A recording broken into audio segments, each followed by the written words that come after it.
Aqua ഈഗ water solution heavy iron ട്രീറ്റ്മെൻറ്റുമായിട്ടാണ് നമ്മൾ വന്നിരിക്കുന്നത്. ഈ കാണുന്നതെല്ലാം ഹെവി അയണാണ്. ഇതിൽ നമ്മളിവിടെ ചെയ്തിരിക്കുന്നതെന്ന് പറഞ്ഞാൽ ഡോസിങ് സിസ്റ്റമാണ്. കെമിക്കൽ ഡോസിംഗ് ആണ്.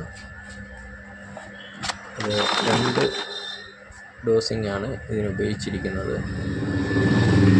സെക്കൻഡ് ഡോസിങ് ഇതൊരു ഡോസിംഗ് ആണ്.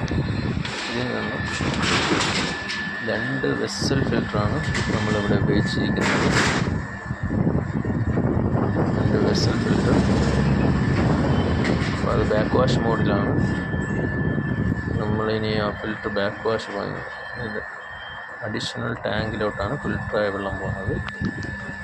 നമ്മൾ ബാക്ക് വാഷ് ചെയ്യാൻ പോവുകയാണിത്. ഇതിൽ ബാക്ക് വാഷ് മോഡിലോട്ട് മാറ്റാൻ പോവുകയാണ്.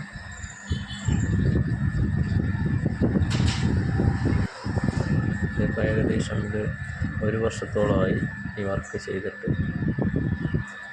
ബാക്ക് വാഷ് ചെയ്യുമ്പോൾ ഇതിലെ അഴുക്ക് നോക്കിക്കണം. ഹെവി അയണാണ് ഇതിൽ നിന്ന് പുറത്ത് വരുന്നത്. ഈ അയൺ വാട്ടർ തെളിയുന്നത് വരെ നമ്മൾ ബാക്ക് വാഷ് ചെയ്യുക. അതിനുശേഷം റിൻസ് മോഡിലിടുക. റിൻസ് മോഡിലിട്ടും വെള്ളം ക്ലിയർ ആവുന്നത് വരെ ബാക്ക് വാഷ് ചെയ്യുക. അതോടുകൂടി ബാക്ക് വാഷ് ഫിനിഷ് ആവുന്നത്.